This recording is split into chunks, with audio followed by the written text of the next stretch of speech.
Hello friends, Pushpa imagination में आप सभी का स्वागत है।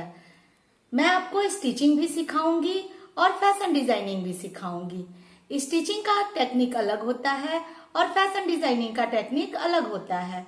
स्टिचिंग और फैशन डिजाइनिंग में सबसे बड़ा डिफरेंस ये है कि यदि स्टिचिंग के टेक्निक के द्वारा हमने किसी कपड़े को गलत काट दिया है, जैसे किसी स्लीव्स को बीचों बीच काट दिया या नेक कोई बड़ा सा काट दिया, तो हमारे पास उस कपड़े को फेंक देने के अलावा कोई चारा नहीं बचता। लेकिन अगर हम डिजाइनिंग करना जानते हैं तो उस कपड़े को नया लुक देकर एक डिजाइनर पीस तैयार कर सकते हैं। तो आज मैं सबसे पहला अपना स्टिचिंग क्लास शुरू करने जा रही हूँ। तो स्टिचिंग क्लास के लिए भी मैंने उसे एक टॉपिक के हिसाब से तैयार किया है। आज का टॉपिक मेरा प्लेन ब्लाउज के ऊपर है। इस प्लेन ब्लाउज के टॉपिक को भी मैंने 3 एपिसोड में तैयार किया है। पहला एपिसोड ड्राफ्टिंग का काम है, दूसरे एपिसोड में कटिंग और तीसरे एपिसोड में मैंने स्टिचिंग को बताया है। मैंने ये 3 एपिसोड में इसलिए तैयार किया है कि आपको सिलाई के बारीकियों को अच्छी तरह से समझा पाऊं। तो चले हम अपना क्लास स्टार्ट करते हैं। लेकिन इस क्लास को शुरू करने से पहले आप मेरे वीडियो को लाइक, शेयर और सब्सक्राइब करना ना भूलें और अंत तक मेरे वीडियो पे बने रहें।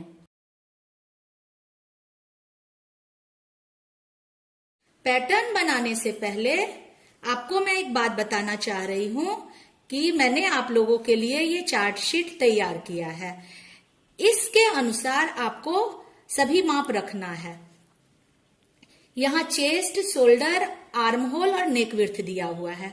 यहाँ चेस्ट 30, 32, 34, 36, 38, 40, 42, 44 और 46। इतने चेस्ट के लिए हमें कितना शोल्डर रखना है, आर्म होल रखना है, नेक विड्थ रखना है, ये सारा चीज मैंने एक ही जगह आपको बता दिया है।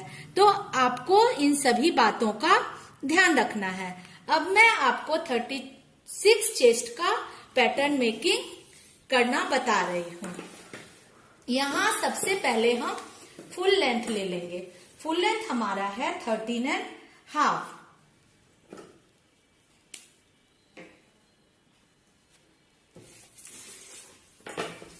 यहां से हम 13.5 प्लस 1 इंच हेम के लिए यानी कि 14.5 फुल लेंथ ले लेंगे। फुल लेंथ के बाद हम एक लंबा सा लाइन यहां खींच लेंगे।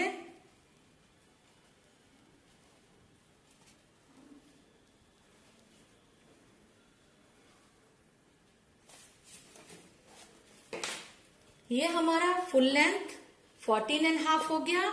उसके बाद हमें आर्म होल लेना है और शोल्डर लेना है। तो सबसे पहले हम शोल्डर लेंगे। यहाँ शोल्डर यानी कि क्रॉस बैक 13 है। अगर 13 का हम हाफ लेंगे तो 6.5 होता है। तो हमें यहाँ 6.5 रखना होगा। 6.5 रखना होगा। लेकिन अगर हम 6.5 यहाँ रखेंगे तो हमारा गला उतरने लगेगा।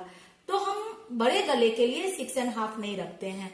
हमें उसके लिए 13 नहीं 10 इंच रखना पड़ेगा और जिसका आधा 5 इंच हम शोल्डर रखेंगे। तो यहाँ हम 5 इंच शोल्डर ले लेते हैं। उसके बाद आर्म होल भी हमें 5 इंच लेना है।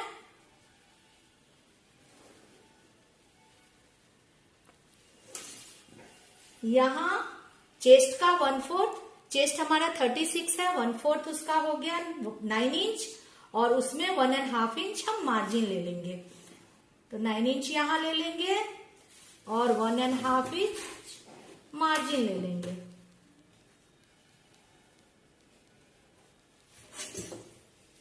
नीचे हमें वेस्ट का नाप रखना होता है। वेस्ट हमारा है 30 इंच।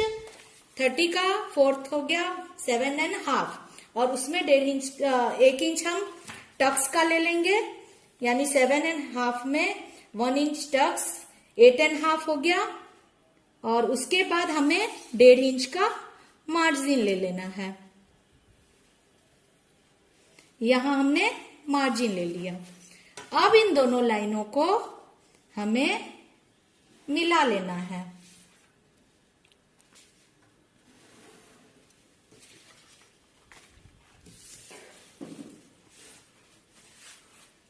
यहां पीछे के टक्स के लिए हमें 3 इंच पे, यानी कि चेस्ट का 12वां हिस्सा 1/12 भाग, यानी कि 3 इंच। यहां से हमें नेक विड्थ लेना होगा।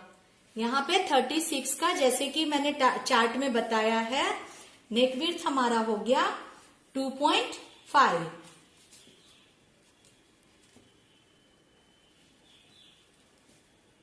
यहाँ हम बड़े गले का ब्लाउज बना रहे हैं, इसलिए हम यहाँ नेक विड्थ 2.5 रखेंगे और शोल्डर 5 रखेंगे। लेकिन जब हम कॉलर ब्लाउज बनाएंगे तो इसका नाप बिल्कुल ही बदल जाएगा। यहाँ फिर हमें 7 इंच रखना होगा और नेक विड्थ का 3.5 इंच रखना होगा। गले की लंबाई 10 इंच, यहां हम 3 इंच रखेंगे।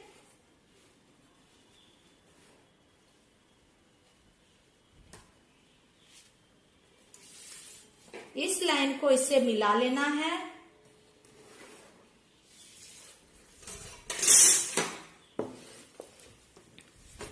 और यहां हम गले का गोलाई शेप, यहां से हम आधा इंच रख लेंगे और इसे गोलाई का शेप दे देंगे। यहां भी हमें आधा इंच रखना है और इस लाइन को मिला लेना है।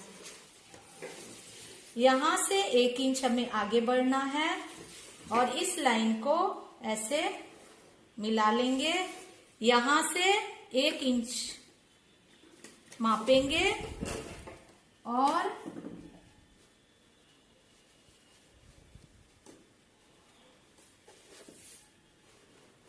यहां हम गोलाई का निशान लगा लेंगे।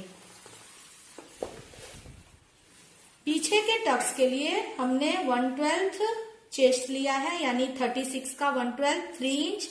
3 इंच से यहां हम 5 इंच में, इस गले से थोड़ा सा नीचे होना चाहिए टक्स, इस गले के ऊपर तक टक्स नहीं होना चाहिए। तो हमने यहां से 5 इंच पे एक निशान लगा लिया है। यहां से हमें ½ इंच दोनों तरफ रख के इस तरह से टक्स का निशान दे देना है। हमारा पीछे का पैटर्न तैयार हो चुका है। इसे हम काट के रख लेंगे।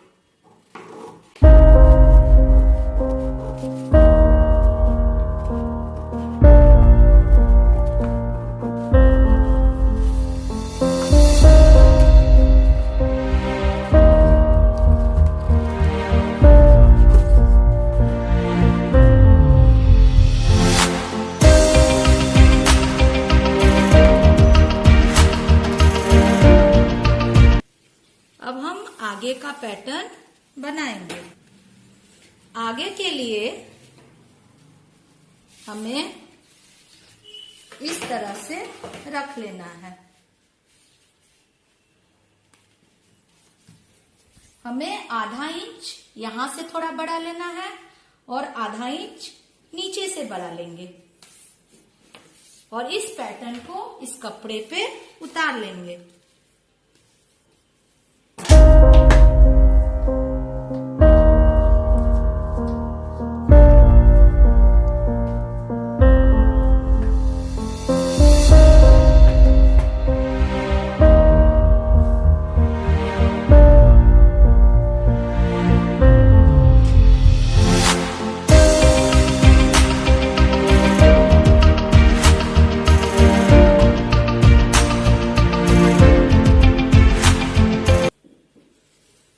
अब यहां से 2 इंच पे इसे यहां रख के हम इस मार्क को लगा लेंगे। गले के लिए हमें 6 इंच नीचे जाना है। आगे का गला 6 इंच से ज्यादा नहीं कटेगा, नहीं तो वो बड़ा हो जाएगा। यहां से हमें 3 इंच रखना है। इस लाइन को इस लाइन से मिला लेना है। यहां आधा इंच रखेंगे और यहां से इसे गोलाई का शेप दे देंगे। अब हमें यहां से ये शोल्डर 3 है, यहां से नीचे हमें 5 इंच तक नीचे उतरना है और इसे इस तरह से लगा लेना है। और यहां से 1 इंच ऊपर, ये हमने 1.5 इंच ऊपर किया था, उसका पीछे के भाग का टेक्निक अलग था। आप जरा मेरी बातों को बारीकी से समझेंगे। और उसके बाद इस लाइन को हमें इस तरह से मिला लेना है। यहां 1.5 इंच हमारे मार्जिन का माप है।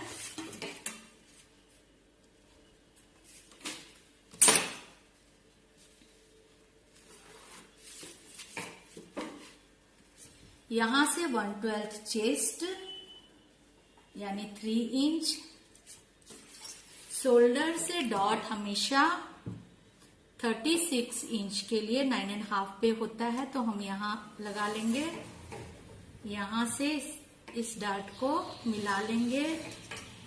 यहाँ हम करीब 1-1 इंच का डार्ट डालेंगे, 1 इंच से थोड़ा कम भी ले सकते हैं। इन दोनों लाइनों को हमें मिला लेना है। यहाँ से 1.5 इंच की दूरी पे इस डार्ट को रखेंगे। यहाँ ऐसे मिलाएंगे, थोड़ा तिरछा रख सकते हैं अपनी इच्छा अनुसार। और यहाँ 1/4, यहाँ 1/4 मैं अंदाज से ही ले रही हूँ। ऐसे आप इसे मिला देंगे और इस लाइन को भी मिला देंगे। ये हमारा 1/4, ये हमारा 1/4। यहाँ का टक्स करीब 2 इंच रख के, यहाँ से 4 इंच रख के हमें इस टक्स को भी मिला लेना है। यहाँ से 1/4 और यहाँ से भी 1/4। आप नाप के लेंगे, मैंने अंदाज से ही लगा लिया है। ये जो बीच वाला भाग है वहां से हमें 3 इंच पे ये चौथा टक्स डालना है। और यहाँ भी 1/4 और 1/4 थोड़ा भाग पकड़ के हम सिलाई चला लेंगे। इस तरह हमारा ये आगे का भाग भी तैयार हो चुका। हम इसे काट के रख लेते हैं।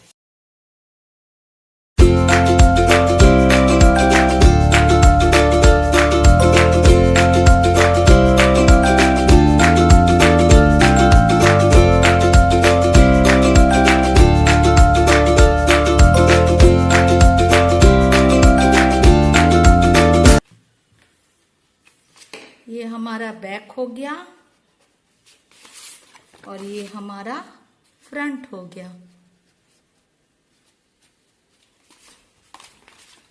अब हम स्लीव्स काट लेंगे। यहाँ हमारे स्लीव की लेंथ 5 इंच है और स्लीव राउंड जो मोटा वाला भाग है वो 8 और जो हम नीचे फिटिंग वाला भाग है वो 6। तो चलिए स्लीव बनाना स्टार्ट करते हैं। सबसे पहले स्लीव लेंथ ले लेंगे 5 इंच।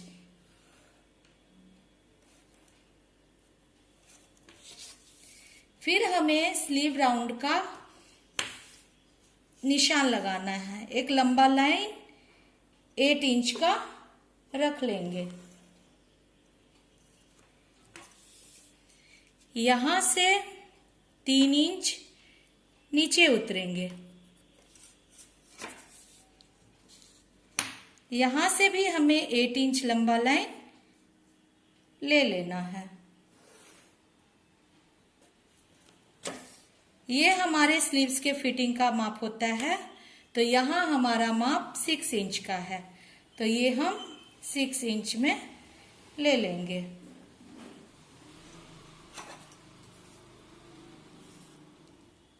यहां हम 1 इंच का मार्जिन रखेंगे। ये भाग हम इससे 1 इंच अधिक रखेंगे, 7 इंच। ये निशान हम इससे मिला लेंगे। यहां भी हमें 1 इंच का मार्जिन रखना है और इस भाग में भी 1 इंच का मार्जिन रखना है। इन दोनों लाइनों को हमें मिला लेना है। यहां से 3 इंच छोड़ के हम एक निशान लगाएंगे और इस भाग से इसे मिला देंगे।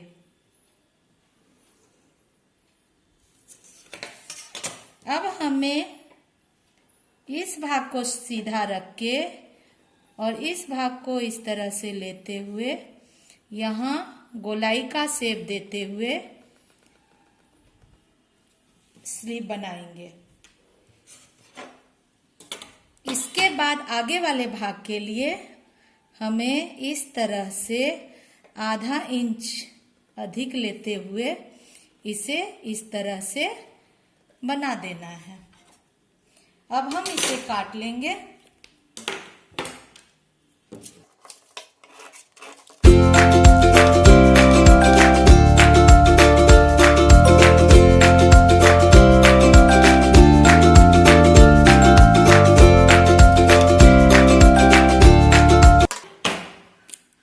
यह हमारा स्लीव बनके तैयार है। ये स्लीव है हमारा। ये मैंने आपके लिए चार्ट शीट तैयार किया है। ये हमारा फ्रंट है ब्लाउज का और ये हमारा बैक का पार्ट है। अब इसका जो कपड़े पे कटिंग है वो मैं आपको अगले एपिसोड में डिटेल में बताऊंगी। आपने मेरी पूरे वीडियो को ध्यानपूर्वक देखा, इसके लिए आप सभी लोगों का बहुत बहुत धन्यवाद।